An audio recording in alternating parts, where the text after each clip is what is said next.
salita. Sige po, palakpakan po natin ating Panginoon. Tayo po umupo. Okay? So, tapos na po ang election, tapos na po ang camp, tapos na marami nating mga activities. So, ngayon relax muna tayo sa isang linggo. Okay? Preparedness. Gaya ng sinabi ko po kanina, bakit napakahalaga ng preparasyon? Parang sa bilyar, importante po ang preparasyon kaysa sa tira. Kasi hindi ka naman magkakaroon ng bakandeng tira kung walang tamang preparasyon. Sa lahat ng bagay po, napakahalaga ng preparasyon. Ito po ay pagpapakilala ng nataas na interes. Sa anumang larangan, meron ka. Ito rin po ay nagpapakilala ng kung ano man ang outcome ng iyo pong mga pangyayari na hindi mo naman ginugusto minsan at nagaganap. At minsan yung mga bagay na hindi mo inaasahan, biglang nagaganap.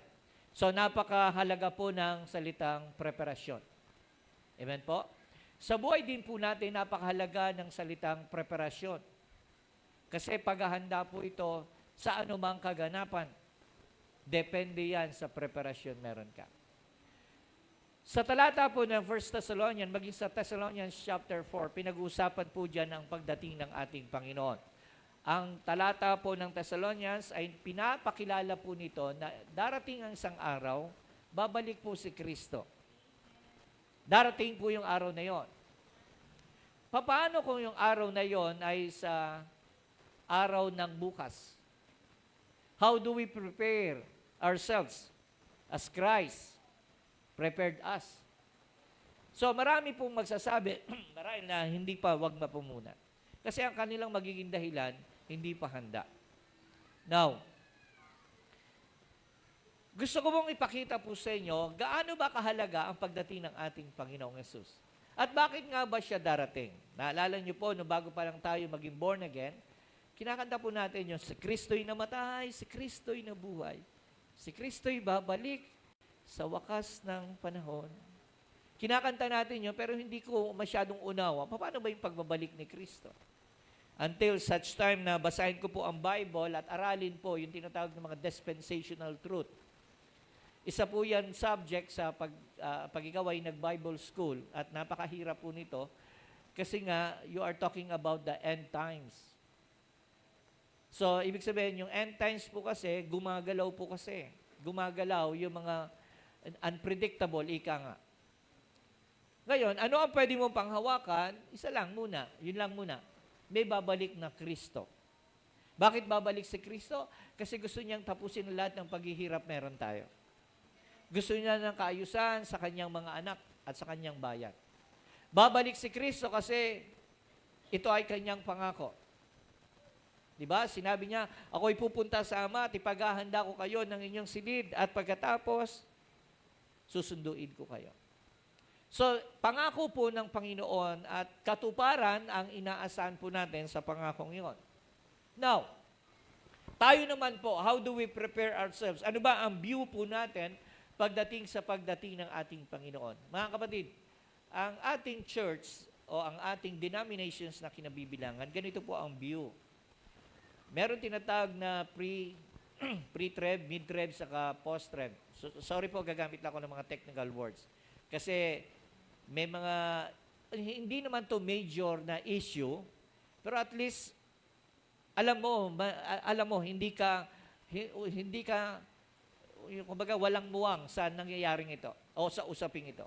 Pag sinabi nating pre-treb, darating si Jesus na pagkatapos niya doon dumating, susunduin tayo at sa pagsundo po sa atin, saka magkakaroon ng matinding pagsubok. Ang tawag po ron ay pre-treb, which is, ito po yung paniniwala natin. Kasi sa dami na ng pagsubok ngayon, hindi na natin kailangan maranasan pa yung tinatawag na tribulation. Alam niyo po yung tribulation? Ang tribulation po yung labis na kapighatian. Sinasabi ng Matthew chapter 25, mga kapatid, yung mga bagay na ito na kaganapan, na ang mga buntis, wag nang bumaba ng tahanan. Yung mga nasa bubong, wag nang bababa kasi sa sobrang kahirapan. Okay? So, itong kahirapan na ito, sapat na. So, kung ililigtas ng Diyos ang kanyang bayan, kukunin niya ang mga sa Kanya. Sa 1 Thessalonians chapter 4. So, kukunin tayo ni Lord in a twinkling of an eye, ang tawag po rin rapture. Susunduin tayo, susunduin tayo sa lapaap at dadalhin sa piling po niya. Yan po yung mangyayari. Okay? Ayon sa ating paniniwala. Yung iba naman, sa kalagitnaan naman daw ng kapighatian. Ibig sabihin, dumadanas na tayong matitinding pagsubok, yung mga malalaking lindol, kagutuman, paglitaw ng Antichrist, andun na tayo. At pagkatapos, saka tayo kukunin. Ang tawag po ron, mid-treb, kaya mid. Yung iba naman po, post-treb ang paniniwala. Ang post-treb po, tribulation po yung treb. Ang post-tribulation, ito naman po yung nangyari na ang lahat ng bagay, tapos na ang lahat ng matitinding pagsubok, at saka kukunin ng kanyang bayan. Ito ba? So, lahat pong ito, hindi naman po ito major issue. Mapa-post, mapa-mid, mga pre, mga kapatid, ang importante, kukunin tayo ni Lord. Amen? Pero nakita ko po sa inyo mga mata, Pastor, wag muna ngayon. Marami pa akong bayarin. Wag muna ngayon kasi yung mga anak ko kawawa. Now, mga kapatid, gusto ko pong ipakita po sa inyo na ang pagdating ng ating Panginoon, hindi ito ayon sa kagustuhan meron ka. Ang pagdating ng Panginoon ay ayon sa kagustuhan niya. Amen po. Alam nyo ba, mula ng ipako o ma-resurrect ang ating Panginoong Jesucristo, mabuhay na magmuli, ay simula na po ng salitang huling kapanahunan. Ulitin ko po, simula ng pagkabuhay na magmuli ng ating Panginoong Jesucristo, yun po yung simula ng panahon na ang usapin po ay ang huling kapanahunan. So, from that point in time until sa panahon natin, mga kapatid, ay huling kapanahunan. Sabi nga nila, we are on the last of the last. Dahil marami na po mga kaganapan ngayon, may mga pangyayari ngayon na as they interpret in the Bible, ay nagpapakilala ng signs. Pero isa lang po ang signs na pinangahawakan ko ng pagdating ng Panginoon ay darating na. Alam niyo kung ano po? Sinasabi po ng Bible at ang mabuting balitang ito ay pangangaral sa lahat ng dako at saka darating ang wakas. Ibig sabihin, ipapangaral ang mabuting balita, Matthew chapter 24 yata, yan, verse 14, na ipapangaral ang mabuting balita sa lahat ng dako at saka darating ang wakas. Yun lang yung tanging timetable na sinabi mismo ni Jesus na ang mabuting balita ay ipapangaral. So, meron pong urgency in the last day na i-share ang salita po ng Diyos. At sino po ang tinutukoy dito sa urgency na yon? Tayo po na mga kumikilala kay Kristo. Kasi ang kaligtasan na hindi para sa iyo lang, kundi para sa mga taong maliligtas dahil ipapakilala mo si Kristo sa kanila. So kung hindi natin ito ginagawa, we neglect, malaki po yung assignment na hindi natin ginagawa. Ang buhay Kristiyano ay hindi mapagtagumpayan yung pagsubok lang. Kundi ang buhay Kristiyano ay nangangaral, pinapakilala si Kristo. Ito yung tinatawag na panawagan sa atin ng ating Panginoon. Yung tinatawag na mandato ng pagiging Kristiyano. Kasi kung sa iyo lang ihinto at wala ka ng pakialam sa buhay ng iba, walang sense yung pagiging Kristiyano natin. Yung pagalingin lang ba tayo as we benefit? Yes, bonus na lang to. Ingatan tayo ng Panginoon? Yes, bonus na lang ito. But to share the Word of God and to disciple, gaya ng Matthew chapter 28, verse 30, na ipangaral ng mabuting balita, gawin silang mga disciple. So again, mga kapatid, medyo nag-shift lang ako mula dun sa mga nakaraan topic na tayo ay dumanas ng kagalingan, ng pag-asa sa ating Panginoon. Ngayon, siguro maganda rin minsan ang topic na ang mapapakinggan mo ay yung uutusan ka ng Diyos. Amen po ba? Salamat sa apat. Ang pinakaayaw po talaga natin, mautusan tayo minsan. Magkwento po ako ng konti patungkol sa camp. Na-raise yung question kanina, why is it necessary sa isang camp? Alam niyo po, ang testing and trials, ang benefit po nito ay hindi nakukuha dahil maayos ang paligid. Kailangan sasalang ka talaga. Now, given the fact, kasi parang ganito, maganda naman po talaga yung bus na sasakyan namin. So happen na hindi nga siya aircon. Pero that doesn't mean hindi aircon yung sa mga bata, tapos ang mga pastor naka-aircon, hindi po. Lagi ko po itong sinasabi, pag pinahiram nyo ang anak nyo sa akin, isusoli ko po yung buong buo. I am that fully committed kasi parang mga anak ko na yan eh. At dahil parang mga anak ko na yan, ayokong lumaki lang sila dito sa loob ng quadrangle ng church. I want them to experience what I have experienced. Pero, hindi yung labis na karanasan na maranasan nila. Of course, gusto ko ibigay yung nararapat. Kasi, alam niyo po nangyari, bakit nakikikwento nila yung mula bus, naging van, naging jeep, naging tricycle. Kasi buhay sila tricycle. Alam niyo po, okay naman po yung pagkuha ng bus. Ang problema, season po doon sa Bicol, dahil election, mag-uuwian na yung mga tao. Eto na, dumating na yung panlalamang sa kaisipan ng iba. Hindi sila babalik kasi mura lang yung bayad namin. They make a deal. Actually, magsasabit kami ng show cause order for the comfort ng arguments nito. Ng show cause order sa LTFRB.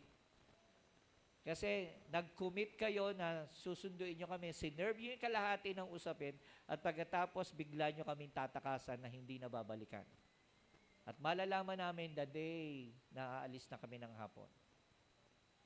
So, as a leader, kailangan gumagalaw yung pananaw mo. And train po kami sa ganito. Kaya makikita nyo, bakit pastor, ganun si pastor. Ba't ang dami? Ako po ay trained and equipped pagdating po sa bagay na yan. Give me some problem, sa biyaya po ng Panginoon, I will address it. Kahit alam mo, dikit-dikit yung schedule, paalis na kami, tapos naalala ko, nandiyan na pala yung urn ba yan? Yung labi ng tatay ni Ma'am Jane. Tapos andun na yung boss, teka muna, sasaglit muna ako doon, kasi kailangan ipag-pray ko, kasi transfer na sa biliran, yung urn. Tapos kailangan ko gawin. Tapos nakita ko, may naiwan pang isa, tapos hanggang sa magpahatid ako sa misis ko, makarating lang. Lahat sila nakarating na ron at the expense of the comfort. Inihanda ko po yun lahat. Pinag-usapan po natin yung preparedness. Pinagluto po namin sila ng pagkain kasi along the way sa biyahe, alam ko naman po mga kasama ko, sagad na yung pera nila. So nagpaluto ako ng pagkain, pagdating doon, may kinain po kami. At hindi na naulit yung dating ang mga taga San Jose, mukhang kawawa. Diba? Pero hindi na po naulit kasi masarap yung pagkain namin. Naka-tetra pack, sumobra pa. Sino ba kumain ng sobra nun? O, alam na this, yung may hawak na lalagyan. Okay? So, okay po, smooth sailing. Nakarating po kaming maayos. And then, the problem comes. So, anong gagawin namin? So, kailangan, as a trained leader, at sabi ko nga, buti na lang pumasok yung salitang preparedness dito. Preparedness. Sa akin po, I am prepared. Very much. Whatever, ano man yung darating sa bagay na yun. Hindi po sila nagmukhang kawawa sa biyaheng yon. Nag-enjoy po kami. Alam niyo yun? Ang tao pwede pong makisimpatya sa pwede naming kalalagayan. Pero tanungin niyo po kami kung are we enjoying the benefit ng mga circumstances na given. Yes. Pag ikaw ay prepared at ikaw ay nagtitiwala ng lubos sa Panginoon. Di po ba? So, preparation is necessary. Biglain ka ng van na sinakyan mo na yung 8 hours o 10 hours, let's say, na travel nyo, naging 18 hours. Hapon kami umalis, gabi kami umalis, hapon kami dumating. Sobrang haba nga naman nun. Pero along the way, tinitignan ko yung mga plano, plan A, plan B, plan C. Ganun ako eh. Ganun ako. So, ito na, hininto bigla sa turbina. Sabi gano'n.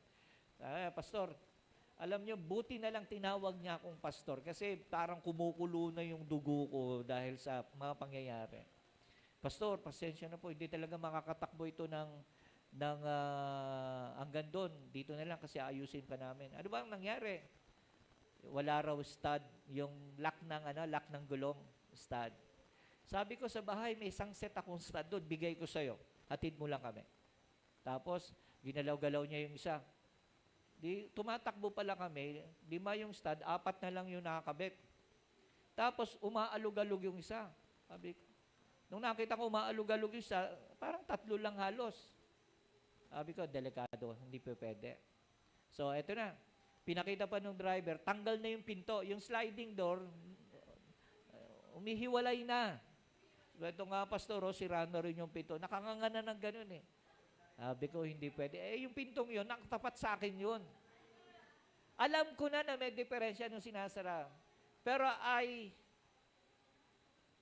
put myself, ako yung nilagay ko yung sarili ron. Hindi ko nilagay si Resty ron. Dapat si Resty na lang nilagay ko ron. Habang bumabiyahe, nakahawak sa pinto. Pero hindi ko nilagay dahil, ayun nga prepared ako dun sa bagay na yon. At the expense, hindi po kasi ako yung komportable lagi ang alam ng mga campers yan.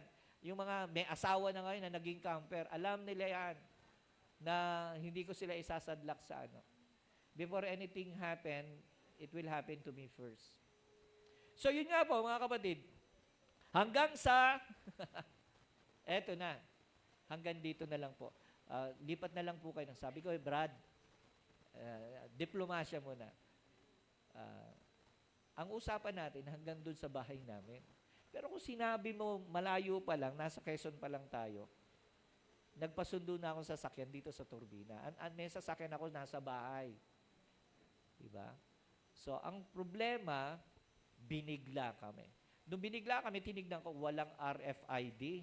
Hindi nga talaga makakapasok sa Tapos yung overload kami, obvious na obvious, dahil may sakay pa siya. So, ganito na lang. So, eto na po. Kailangan yung leadership po, hindi kailangan mabait doon. Ay, Kristiyano tayo, okay lang. Hindi pwedeng ganun. O, sige Brad, ganito na lang. Hanap mo kami ng lilipatan, bayaran mo yung sasakyan.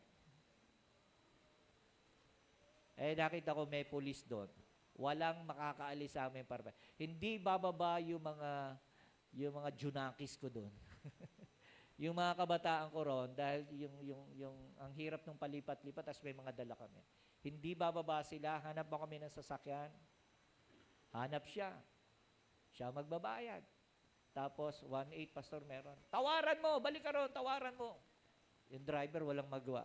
Hindi kami bababa pa. Ilapit mo yung sasakyan. Gusto niya kasi magbuhat ka. Hindi, lapit mo ron. Nagsisimula na akong mag-super saiyan.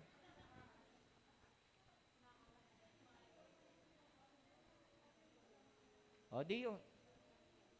Nakauwi po kami.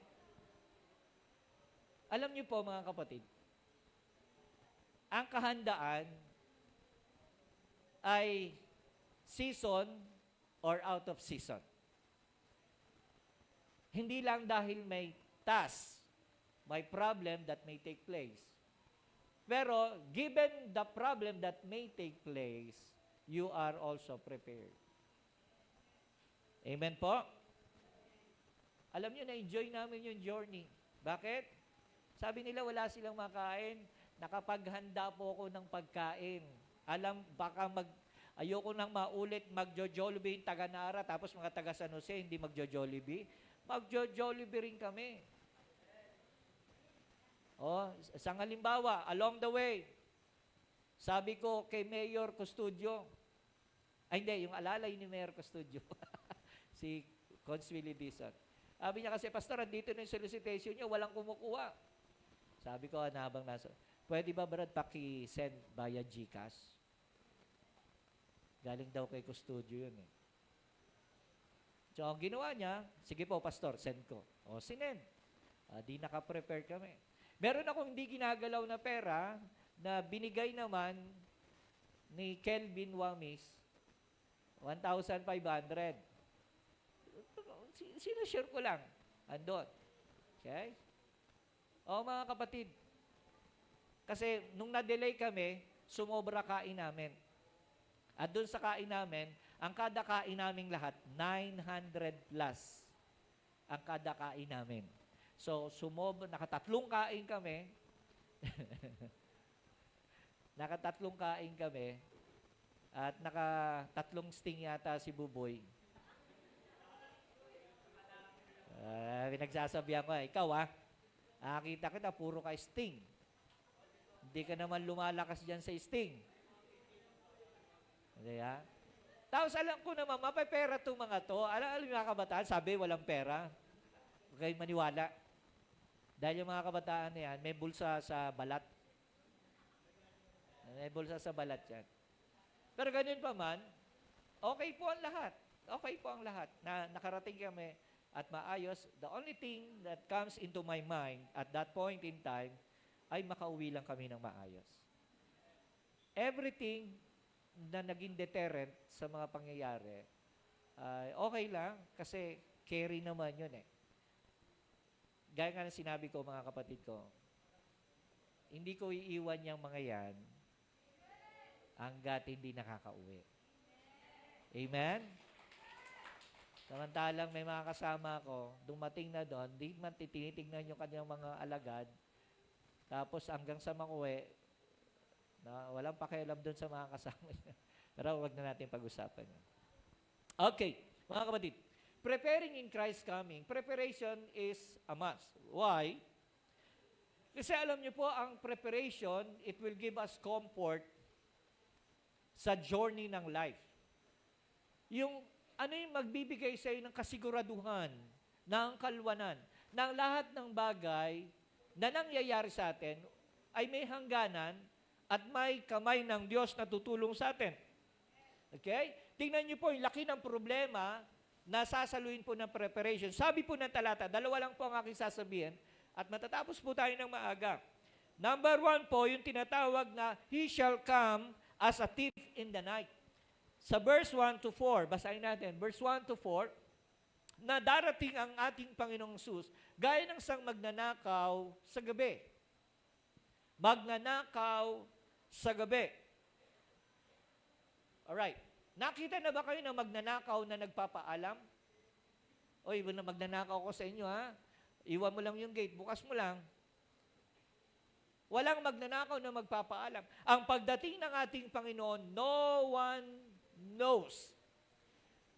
May napapanood kayo sa Facebook, sa ano ba mga social media, na sinasabi na sa ganitong petsa, darating ang Panginoon. Year 2000, the year of the millennials, year of the bug, mga kapatid, darating daw si Lord. 1988, darating daw si Lord. 1984, yung mga Korean, darating daw si Lord. May America naman, year 2015, darating daw si Lord. Yung iba nga nagpakamatay na dahil hindi dumating si Lord. Okay? Yung isang natala sa US na pastor na hikayat niya yung kanyang mga tao. Nakalimutan ko lang yung name. At pagkatapos, nagkaroon ng mass genocide. Nagpakamatay yung buong kongregasyon dahil darating na raw si Kristo. Biruin mo yon na may mga tao na pe-persuade dahil dito sa pagdating ng ating Panginoon. At mali ang kanilang nagiging interpretasyon. Nagpakamatay yung buong kongregasyon. Pag-aakyat po kayo ng mga bundok, makakasalamuha kayo ng iba't ibang mga paniniwala na pe-persuade yung mga tao dahil ang kanilang pagpunta sa bundok, pagsalubong sa pagdating ng ating Panginoon. Mga kapatid, darating si Lord na hindi mo aasahan at hindi mo pepetsahan. Dahil darating siya katulad ng magnanakaw na kung saan walang nakakaalam kahit sino. Gaya nga ng sinabi ko kanina, darating lang isang palatandaan na darating ating Panginoon ay kapag ang mabuting balita ay ipapangaral sa buong mundo. Beneficial ito sa iba, pero sa iba, hindi. Ang pagdating ng ating Panginoon. Ibig sabihin, tapos na ang greediness ng mundong ito. Dahil sa pagbalik ng ating Panginoong Yesus, sa pagbabalik niya, mga kapatid, ay pamamahalaan niya ang sanlibutan ito. Siya ay tupa nung umalis. A lamb that has been to be offered as a lamb, pero babalik siya as a judge. Hukumpo siya pagbalik at hindi pwede. Yung pamamahala niya ay lousy. Hindi po. Judge to ang ating Panginoon. Now, beneficial siya at maraming pong talata na nagsasabi na yung word that thief in the night ay isang sitwasyon na nagsasabi that it is a serious warning. Seryosong pagpapaalala sa atin. Lahat. Na habang nagpapahinga, habang natutulog, at habang walang pakialam, ang maraming mga Kristiyano, Jesus will come. Okay po? So, napaka-importante na maintindihan po natin na ang pagbabalik ng ating Panginoong Hesus ay napakahalaga dahil hindi lang niya ipaparanas yung kanyang kaluwalhatian, kundi po katapusan ng lahat ng mga pinoproblema po natin. Amen po. Gusto ko magkaroon ng separate. Actually, magiging series ko po ito at papasadahan ko lang po muna ito and then we will talk about, hopefully by next time, yung tinatawag na rapture account. Yung pagbabalik ng ating Panginoong Yesus. Pero generalize ko muna as an introduction sa series na ito, yung mga ganito pong topic. Kasi nga po, hindi po ito madalas. Madalas, ang aking nasasabi ito is just encouraging you. Di po ba? Magpatuloy tayo sa ating Panginoon. Pero pag narinig po natin ng isang bagay na tinatalakay ay pautos at pagpapaalala, dapat, ano po tayo? Very studious, focus po tayo. Sabi mo nga sa inyong katabi, focus. Hindi po ako bago sa talakayang ito. Isa po ito sa malalim na pinag-aralan ko po, ang pagbabalik ng ating Panginoon. Okay? So sa iba po, it will be a distraction na habang nagsasabi siya, kapayapaan, kapayapaan, and then all of the sudden, ayon sa talata binasa natin, ay distraction po yung darating. Mga kapatid, pag sinabing night, or yung tinatawag na madilim o gabi, okay? Kasi, alam niyo po, binanggit din yung day doon. Naalala niyo yung binasa natin? For you are, yung pinaulit ko sa inyo, you are the son of light and the son of the day. Ang ibig sabihin ng son of light, yung tayo po ay yung radiant Christ ay dala-dala po natin. So, tayo po ay handa, walang pag-aalinlangan, tayo po ay kasama ng ating Panginoon. Pag sinabi rin, you are a son of the day, mga kapatid, ito naman po yung nagsasabi na kahit dumating yung kadiliman, dahil ikaw ay liwanag, ikaw ay araw, hindi ka maapektuhan ng bagay nito. Kasi ikaw ay anak ng kaliwanagan. Amen po. Medyo magiging technical lang po ako ng konti. Okay? Pag sinabi nating day, sa 2 Thessalonians chapter 1 verse 10, sa 2 Thessalonians chapter 1 verse 10, ang sabi po ron, when He comes in that day to be glorified in His saints and to be admired among all those who believe, because our testimony among you was believed. So pag sinabi po nating day, ito po ay kaluwalhatian sa mga taong aabutan. Kaluwalhatian. Bakit ko sinabing kaluwalhatian? Sasama ko na lang po, hindi ako magkakot na maraming verses. Pag sinundo po tayo ng ating Panginoon, just like a thief in the night, or tinatawag na rapture, a caught up. Susunduin po tayo sa alapaap. Ito po ay dispensation, kinikwento ko na po sa inyo. pagsundo ng alapaap, ang tawag po ron ay raptizo. O ibig sabihin, to caught up. Caught up. Ganito po yung raptizo. Tingnan nyo po ha. In a twinkling of an eye, sa isang kisap mata, sa pagtunog ng trumpeta, tayo ay kukunin niya. Kukunin tayo at pagkatapos, magkakaroon tinatawag na judgment seat of Christ. Doon sa lubungan sa ulap. At dito po sasabihin ng Lord, ito yung pinakamalapit na word na pwedeng banggitin ng Panginoon. All throughout the scripture is yung salitang, "Welcome, my faithful and good servant." Sa judgment seat ni Christ, pararangalan po tayo. Pararangalan po tayo. Yung mga inakay mo, yung mga ginawa mo, yung mga pagpapagal mo kay Kristo, makikita po ron at pararangalan ka ron. Siguro, iniisip ko lang, na sasalubungin tayo doon, nila Pedro, nila Moses, di ba? Tapos makikikamay, welcome, welcome. Good job, good job. Di ba? Gaganin tayo. Di po ba? Ano naman yun, Pastor? Yung sa mga may iwan, distraction po yun. Huwag na po natin pagkwentuhan kasi hindi naman kayo sasama doon. Gusto nyo ba magpaiwan? Distraction po yun. Yung mga tinatawag na great turmoil. Sa Revelation, yung tinatawag na cup of wrath. Naku, napakalawak lang nitong pag-usapan, pero grabe pong pagsubok meron. Okay? Okay. Hindi ko na po i-detalya ang lahat. So, mas maganda, kasama tayo doon sa first trip ng ating Panginoon.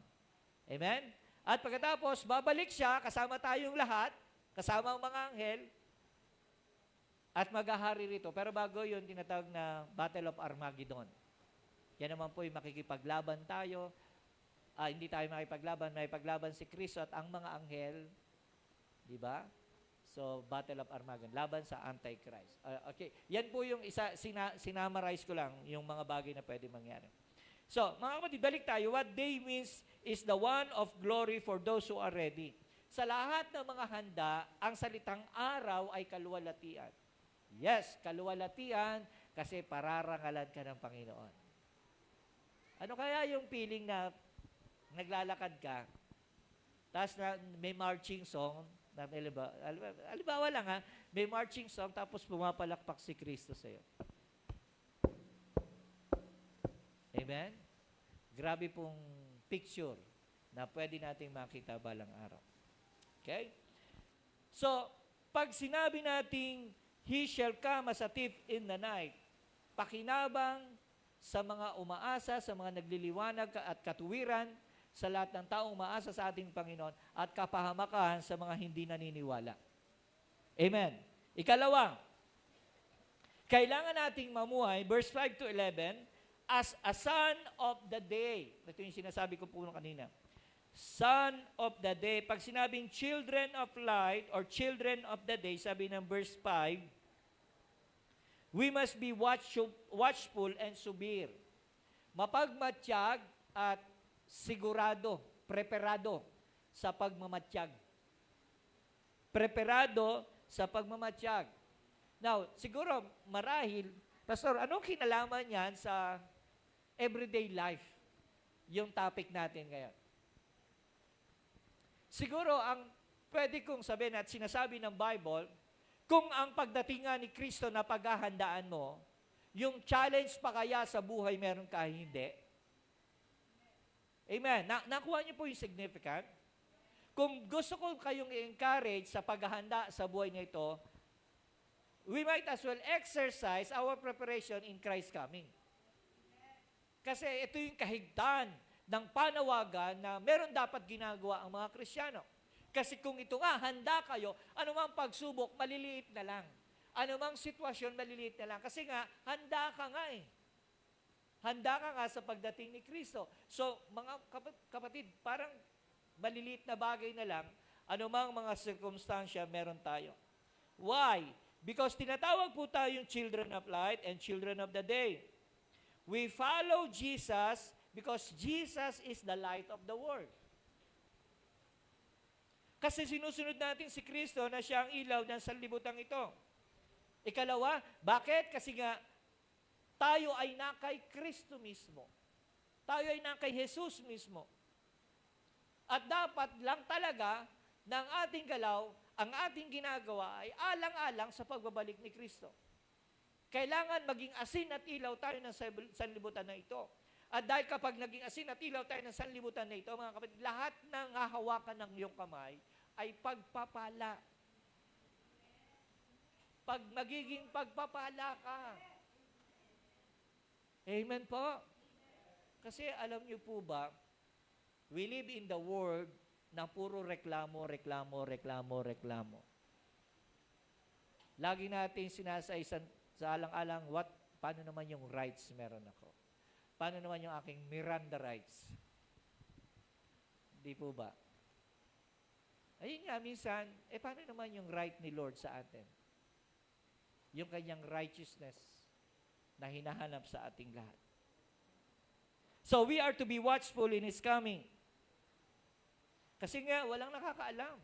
So, ang tamang kondisyon meron tayo is watchful. Watchful means it includes, pag sinabing watchful, it includes repentance and strengthening what we have. Repentance and strengthening what we have. Pinaalala po yan ni Lord sa Revelation chapter 3. Hindi lang yung malagihay, hindi lang yung first love. Sinabi niya ganon, be watchful. Revelation chapter 3 verse 2.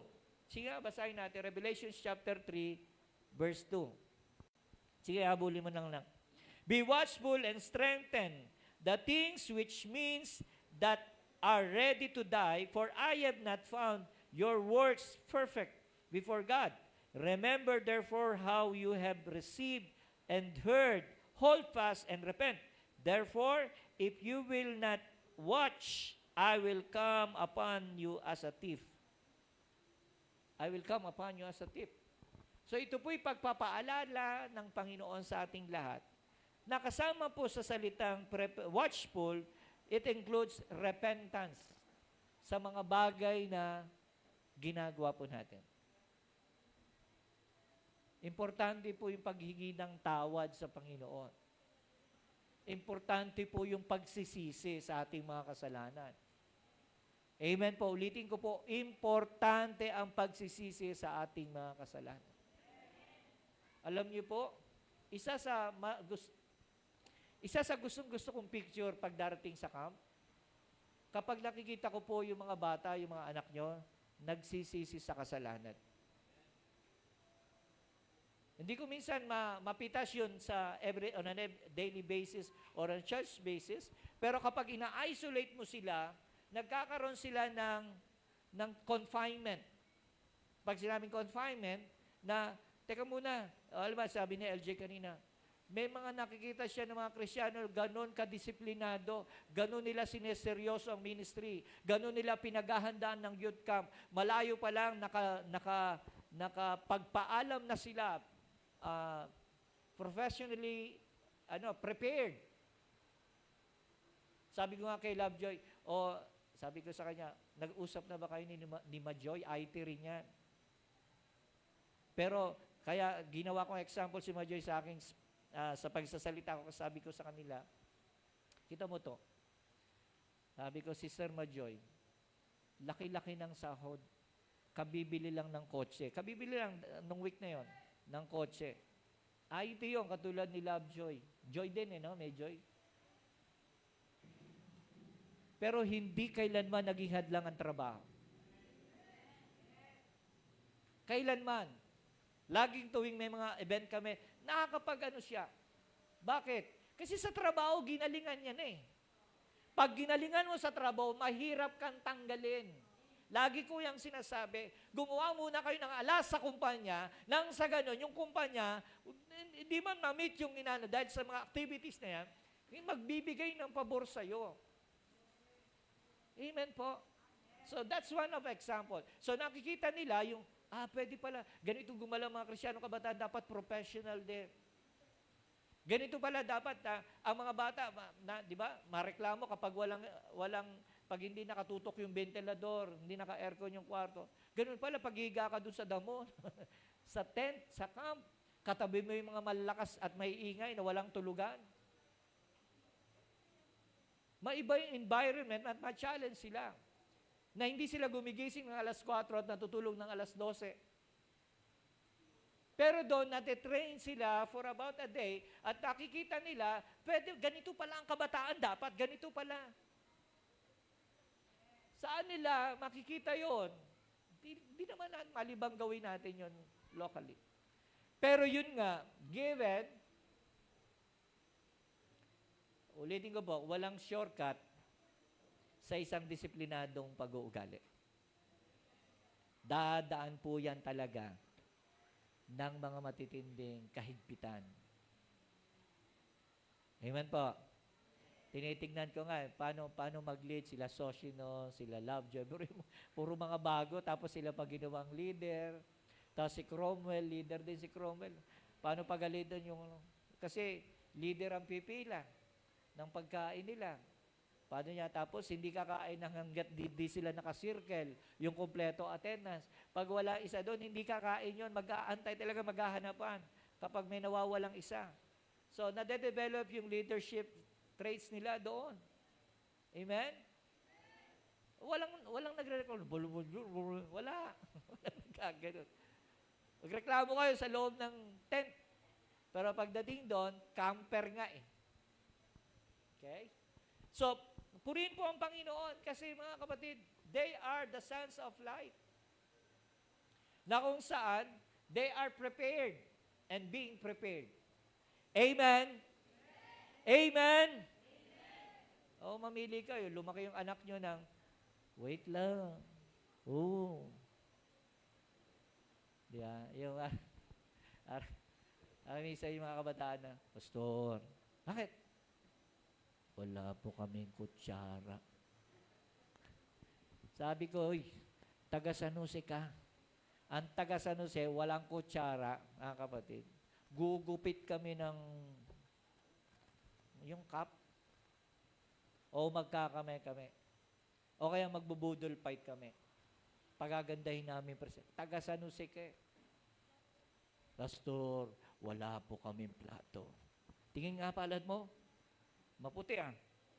Diyan na lang. Pero yun na build up natin ng mga kabataan ngayon. Church na lang talagang humahamon sa kanilang Alam yan? Church na lang talagang nagsusumikap. Paalalahanan ng mga kabataan ito. Amen po? O tanungin nyo, masarap pong sumama sa camp. Word po yung, ano yung sigaw natin? Ano yung chant natin? Usapang Kristiyano. Jerakto, 252. Huwag po kayo mag-alala. Hindi na po gagawin sa Bicol lang camp. Last na yan. Amen po? Dalawa na pinagpipilian. Ang Mount Hermon na Prayer Garden and Retreat Center at saka ang Agape Farm. Okay. So maganda yan. Ano po? Siguro naman, yung mga kabataan dito, padadala na yung mga anak-anak nila. Ang lapit na niyan. Huwag Pastor, paano pag natulog yan? Di ba malamok? Diyos ko po. Ilan taon na ba yung anak mo? 32 na, Pastor. Na 32 na.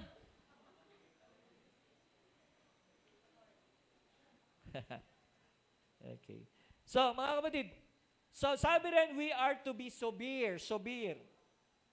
The word sober means to be temperate, abstinent, especially in regards to wine. So, ibig sabihin, temperate, hindi basta-basta, pinag-iisipan, pinaghahandaan. Sober. Pinagninilayan. Okay? So, ang tawag dyan in being sober is armed and waiting. Armed and waiting. Preparado siya habang nag-aantay siya. Ang tawag doon ay armed and waiting. Di ba maganda po yung ugali? Amen? Na lahat ng mga plano mo, pinaghahandaan mo. Di ba magandang karakter yan? Alam mo, may magka-college kang anak, ngayon pa lang pinaghahandaan mo. Di ba magandang plano yan? Magtatayo ka ng bahay, alam mo yung preparasyon, alam mo yung plano meron ka, na may matatapos sa ginagawa mo. Di po ba? yung pag sinabing subir, temperament, ibig sabihin, pinaganan, pinag-iisipan lahat ng bagay. Hindi pwede kasi usong-uso sa atin yung salitang, ke sera-sera, whatever will be, will be. Kinakanta pa nga yun eh. Ke sera-sera, whatever will be. Kung ano lang ang dumating, tanggap lang. Kapatid, dito sa pagiging Kristiyano, sukatan po ito ng kahandaan. Amen po? Amen po ba? So dapat may handa tayo sa mga panahong darating. And one of the keys para sa kahandaan ay ang kahandaan sa pagdadating ng ating Panginoong Yesus. Okay?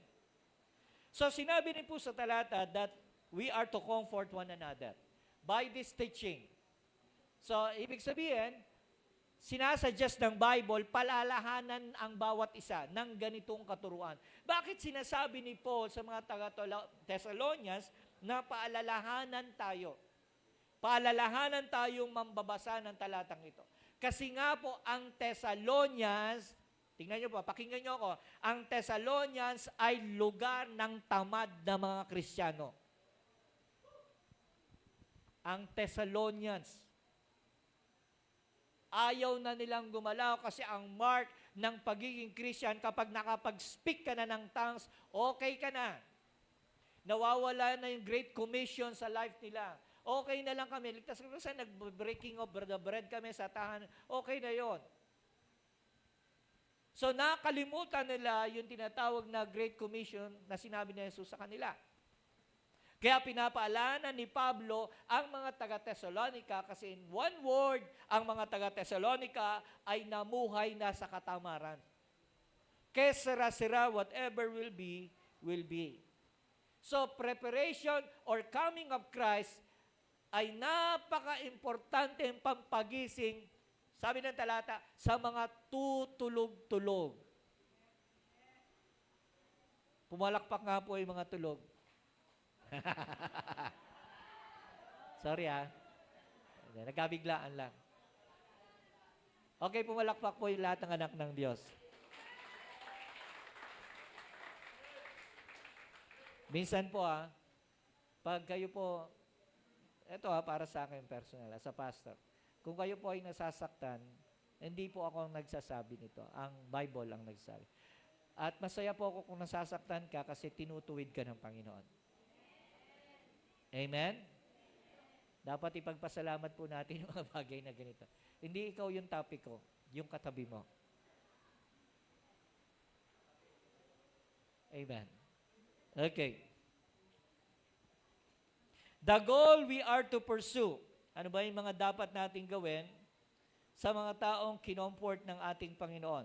Ano ba ang dapat nating gawin? Romans chapter 14, verse 19. Therefore, 14:19, let us pursue the things which makes for peace, kapayapaan, and the things by which one may edify one another. Yung mga bagay na pwedeng ma-edify, maikaunlad, ikalalim sa pagiging Kristiyano ng iyong mga kapatid. Amen po? Kasi alam niyo po, hindi ako takot magsabi ng katotohanan.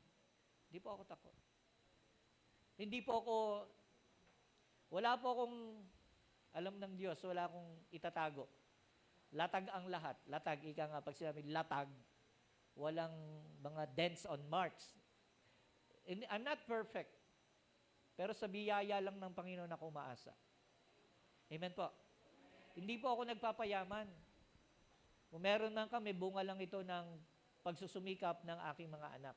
Sa ngayon na nangyayari sa amin. We're not that rich na sukat na parang, ano ba yung pwede kong palagay? Kung meron man akong natatabi, meron man naitatago, it was for preparation. Di po ba? Kasi hindi ko po ugaling magreklamo. Ang ugali ko po, maghanda. Amen. Yan tingin sa akin, mayaman eh. Hindi nila alam, naghahanda ako, nag-iipon ako, nagtatabi ako. Kasi, Paano kapag dumating yung mga senaryong ganon? Di po ba? Actually, kaya kong, nung nasiraan kami, kunin o hindi kunin yung bayad, papara ako ng bus, na de-aircon, at babayaran lahat ng mga campers para sa aircon na sasakyan. Pwede naman ganun eh. I am that prepared. Pero, dahil kasama naman ako through that experience at naranasan ko rin yun, may mga experience na hindi mo pwedeng ipagdamot dahil alam mong naranasan mo rin. Amen? Tandaan niyo po, dami yung narinig nito sa Facebook. Huwag niyong bigyan ng maluwag na pamumuhay ang inyong mga anak. Huwag niyong bigay lahat ng kaalwanan sa inyong mga anak. Dahil lalaki po silang mahina. Amen? Yung mga experience natin, kinikwento lang natin sila. Bakit hindi mo subukan? Maranasan, iparanas sa kanila ito. Ayaw mo silang pagwalisin kasi baka mapagod galing school. Tayo noon, hindi pinag-uusapan kung pumasok, may assignment sa school, pag walis. Igib. Amen? Nagpipingga pa nga kami noon eh. Hindi pinag-uusapan, may assignment. Eh ngayon, mga bata ngayon, may assignment lang. Wala naman, nag-aaral ng gusto. Di naman nag-aaral, nanliligaw lang eh. Tapos ayaw mong pagwalisin. No, don't give them the life. Dahil mo magsisisi ka balang araw. Dahil mga kapatid, lahat po tayo mga magulang, alam natin, pinagdaanan natin, at walang naging shortcut sa buhay natin. Nakatikim man tayo ng kaalwanan, pero hindi ganun kahaba at hindi ganun ka-luxurious. What we've experienced are most likely pain. And yet, eto ka naman ngayon. Amen? Ganun ka ka-matured in every circumstances. Lalo naging born again ka pa. Di plus factor na yung lalo. Amen po? Kaya yung mga may peklat sa mga hita, sa paa, huwag nyo ikahiya yan. Mag-short kayo kung marami kayong mga peklat. 25, 5 piso. Dahil bakit? Tanda yan ang magagandang karanasan bilang kabataan. Amen po? Magandang karanasan. Meron po ako rito malaki sa ilalim ng tuhod. Yung nagtotrolley kami, tapos pararampahin mo sa hump. Pag-rampa ng gano'n, pagbagsak, gulong ako mga 4 na beses. Tapos sugat-sugat yan. Tapos, pagalingin lang ng konti, balik uli sa trolley. Di ba? O kaya naman, yung mga kwentong yan, buhay na buhay yan. Kaya parang, kumbaga, siguro mga at 70 age, kaya pa nitong. Amen po. Kaya ayoko nung minsan nakita ng lalaki, ang puti-puti ng hita. Tapos walang peklat. Malungkot ang pagiging kabataan nun. Pero tayo mga kapatid, kita naman yung mga journey natin. No? Tama ng babwa. Meron din ako hiwa rito ng babwa. Habang nagdanako ng mangga kala Aling Stella. Yung mga journey na ganon, hindi naging shortcut. It has been served. At nagbe-benefit tayo ron. Amen po? Okay. Tapos na ako. Pag dumating ba si Kristo, are we prepared? Sasagutin ko na po. It all depends. Depende po yan. Bakit depende? Una, ikaw ba ay nagmamatsyag? Ang mga taong handa, nakikita niya, pinagmamatsyagan niya, pinag-aaral niya na, kinikwenta niya na ang mga bagay na pwedeng dumating. Amen? Sabi mo nga sa iyong katabi, nagmamatsyag. Number 2, if we are prepared, are we putting on the armor of God? Binanggit po sa talatang yung ating binasa, yung salitang armor of God. Ang armor of God ay literal na parang illustration siya ng armor talaga ng Roman centurion. Alam niyo yung parang may tela na mga bakal na nakahabi dito para hindi pumasok basta-basta yung mga ng pana. Tapos naka-shield dito. Asintado ka na lang pag napatamaan mo sa mata yung sundalo. Tapos meron niyang shield, yung shield na malapad na kayang mag-cover ang kanilang sarili.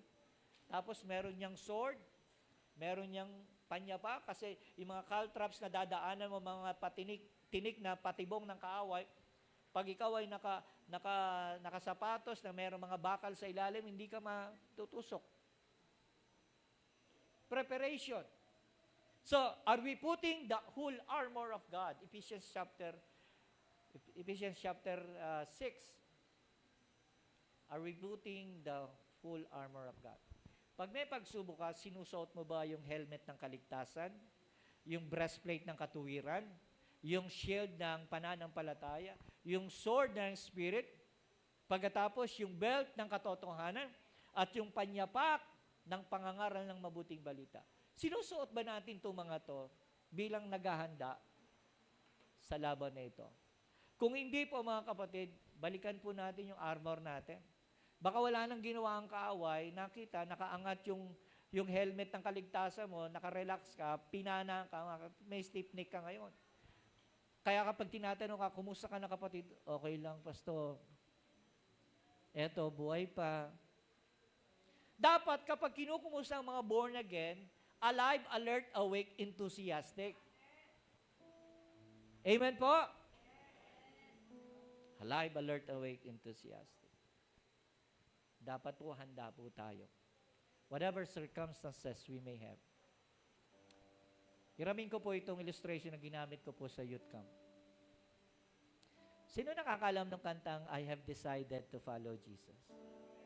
I have decided. Hindi, may bagong version yan. Ano yan? I have decided to follow Jesus. I have decided to follow Jesus. I have decided to follow Jesus. No turning back. No turning back. Lumaki po kami sa awit yan. I have decided to follow Jesus. I have decided to follow Jesus. Inalam ko po saan galing yung kantang yan. Kasi bawat kanta sa isang kompositor, may kwento niyan. Tama? Brother Joel. Nagulat ako na ang kantang pa lang yon galing sa India at hindi galing sa Western world. At napag-alaman ko yung kwento ng kantang ito that I have decided to follow Jesus. Sa isang lugar sa India na stricto ang Hinduism, may isang pamilya, mag-asawa at 2 anak, na na-born again, na kumilala kay Kristo. Nang makilala nila si Kristo, na-inlove sila kay Christ. Na sinasabi nila sa kanilang sarili, nakapag-desisyon na kami. Iiwan namin ang Hinduism at yayakapin si Kristo bilang personal na Panginoon tagapagligtas. Nalaman po ng hari ng lugar na yon na merong isang pamilya na tumalikod sa pananampalatayang Hinduism.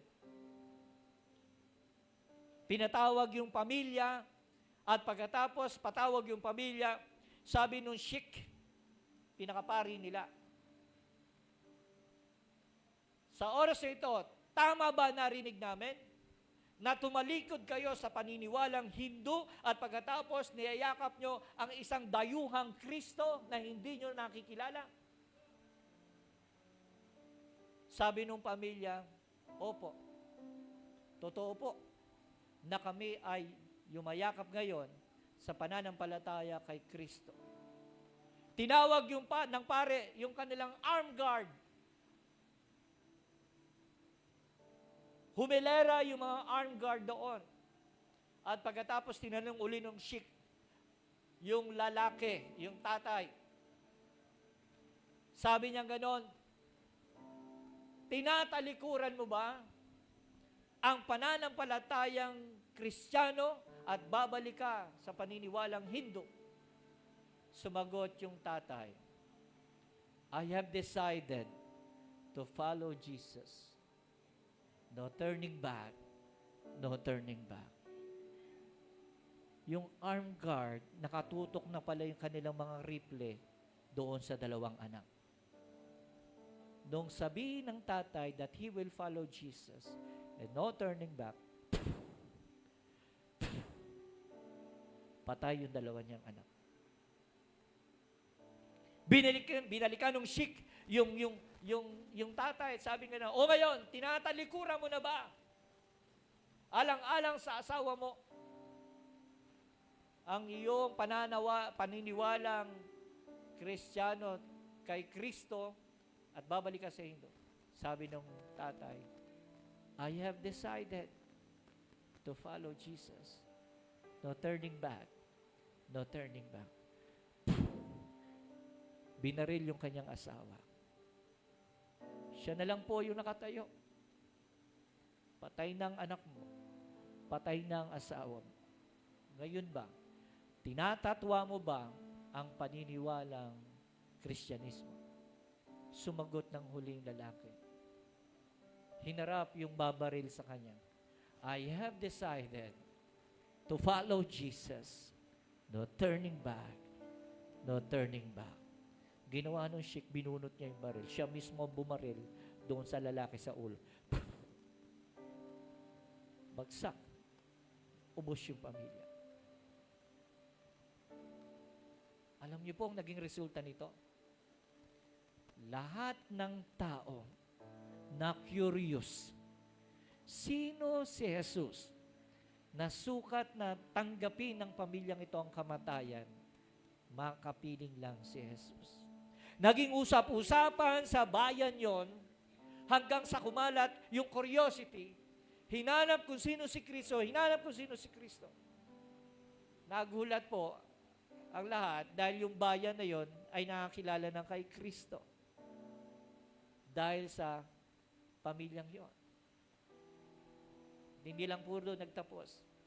Dahil kumalat ang Kristyanismo sa bayan na yon, naging yung pinuno, yung hari, at saka yung Sheik, tinanggap si Kristo. Dahil may mga tao na nagpatotoo na si Kristo para sa kanila ay lahat. Si Kristo ay lahat para sa kanila. Totoong kwento po ito ng salitang, I have decided to follow Jesus. Pag nagdesisyon ka, habang kinanta at kakantahin mo ito, may pamilya palang nagdesisyon at namatay alang-alang kay Kristo. Amen pa? Kaya po, aral po sa ating lahat ito. Sumunod na rin lang tayo, sunod na tayo sa ating Panginoon. Maglingkod na rin lang tayo, maglingkod na tayo ng lubos sa ating Panginoon. Amen po? Gawin natin ang lahat. Kung ginagawa natin sa kumpanya ang lahat, 8 hours a day, we sometimes make overtime. Kumusta naman si Lord na yung pinaglilingkuran? Are we doing full-time? Or are we doing part-time? Part-time, recess pa. Part-time, konti pa. May araw pa nga, walang service talaga. Are we deciding to follow Jesus? Alam niyo po, kapatid, what is life? Ano ang buhay kung wala ka namang may offer sa mundong ito? Display lang ang dating mo. Sabi nga ng isang, ang matagumpay daw ay hindi yung, kasi madaling makalimutan lahat ng sinabi mo. Totoo po, madaling makakalimutan. Lahat ng pangaral na ginawa mo. Madaling makalimutan yon. Madali rin makalimutan lahat ng ginawa mo. Lahat ng ginawa makakalimutan.